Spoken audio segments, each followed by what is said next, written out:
There is a certain kind of person who moves through the world feeling permanently out of step, not broken, not lost, just somehow delayed. While others seem to find their footing early, the confident ones, the quick achievers, the people who always seem to know exactly what they want. This person is still searching, still becoming, and for years, sometimes decades, they carry the quiet weight of wondering whether something is fundamentally wrong with them. What if nothing is wrong with them at all? What if they were simply built for a different timeline? Carl Jung spent his life studying the architecture of the human psyche, and in doing so, he arrived at a conclusion that most of modern culture still refuses to accept. Not every mind is designed to bloom in spring. Some of the deepest, most complex personalities are constitutionally oriented toward the second half of life.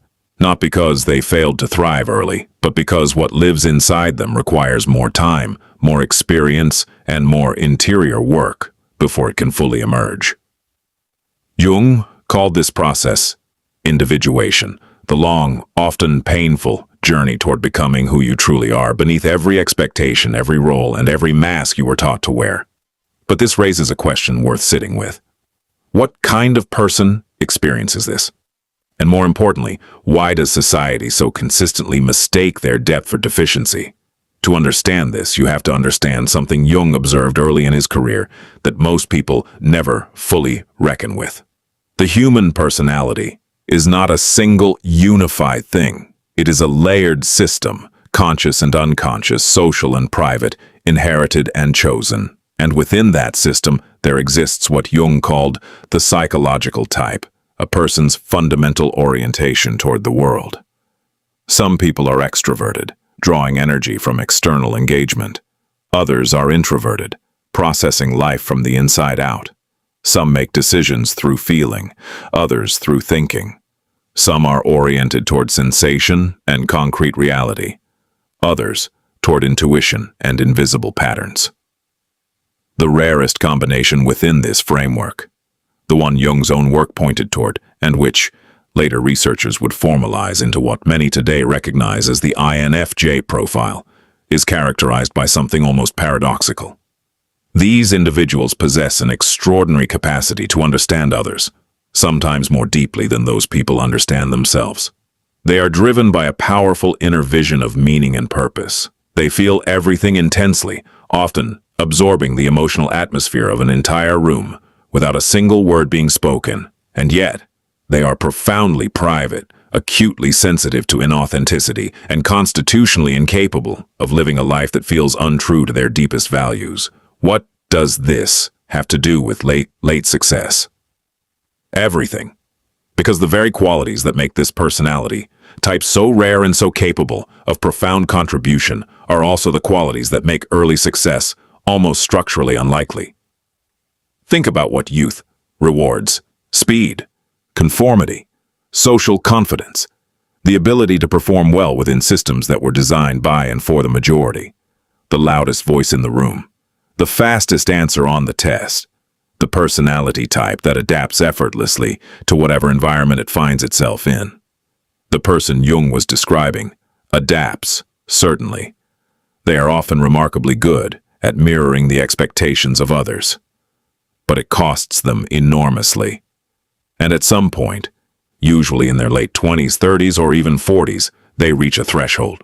The performance becomes unsustainable. The gap between who they are in public and who they are in private becomes too wide to maintain. And what looks to the outside world like a crisis is actually, in Jungian terms, an awakening.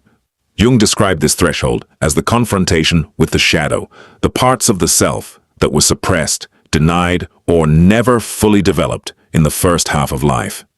For many people, this confrontation never truly happens. They avoid it with busyness, with achievement, with distraction. But for the person who is built for late success, the confrontation is unavoidable. Their sensitivity will not allow them to keep running. Their inner life demands to be heard. And this is where the philosophical dimension becomes essential. Friedrich Nietzsche wrote that one must have chaos within oneself to give birth to a dancing star. He was pointing towards something that psychology would later explore more rigorously. That genuine depth, genuine creativity, and genuine wisdom almost always emerge from a period of profound inner turbulence. The person who has never been truly lost rarely finds anything surprising, but the person who has wandered, who has questioned everything, suffered through the uncertainty of not knowing who they are or what they are for.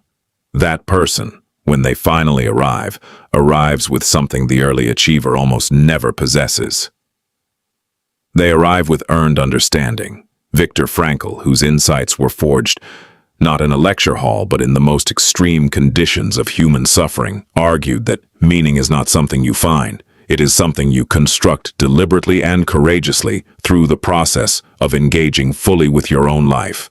And the rare personality type that Jung described, the one oriented toward intuition and depth and interior vision, is perhaps uniquely positioned to do exactly this.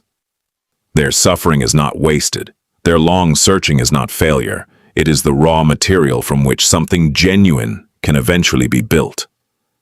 If this resonates with you, if you have ever felt that your best years were somehow always ahead of you, or that your deepest gifts were things the world hadn't yet found a way to value, consider subscribing.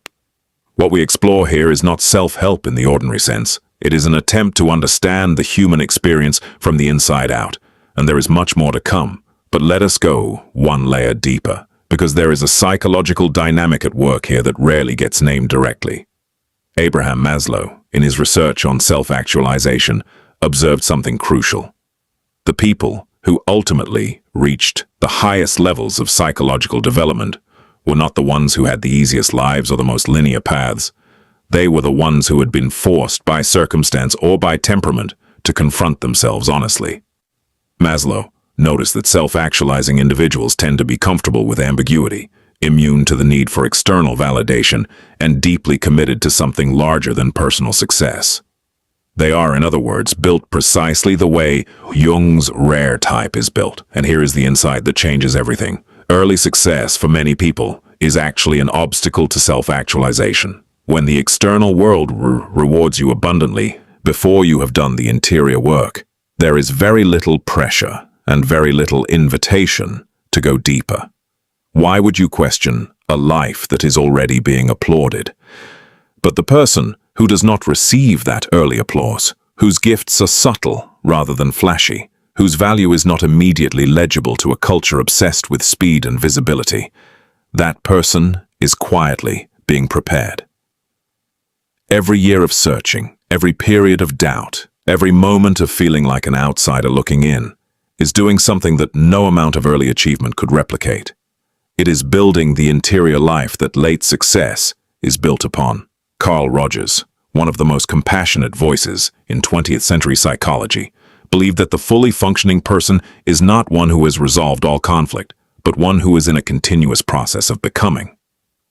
Not arrived, becoming, and perhaps that is the most honest and most liberating reframe available to anyone who has ever felt behind. The feeling of being behind assumes a single track, a single timeline, a single definition of what success looks like and when it is supposed to arrive. But human development, real human development, the kind Jung and Maslow and Rogers spent their lives studying, does not operate on that track. It operates on its own timeline, responsive to the unique conditions of an individual life. If you have found this exploration meaningful, share it with someone who might need to hear it. Not because it offers easy comfort, but because it offers something rarer, a more truthful map. The world will always have room for early bloomers. They are necessary and beautiful, but there is a different kind of necessity in the person who takes longer, who cannot help but go deeper, who carries their questions further than most people are willing to travel, and who eventually emerges, not with the answer everyone was expecting, but with something far more valuable. A life that is genuinely, unmistakably, irreducibly their own. Jung believed that the privilege of a lifetime is to become who you truly are. He did not say it was quick. He did not say it would be recognized on anyone else's schedule. He said it was a privilege, which means it must be earned slowly through the willingness to keep becoming even when the world cannot yet see what you are becoming. Some fires take longer to ignite, but when they finally do, they illuminate everything.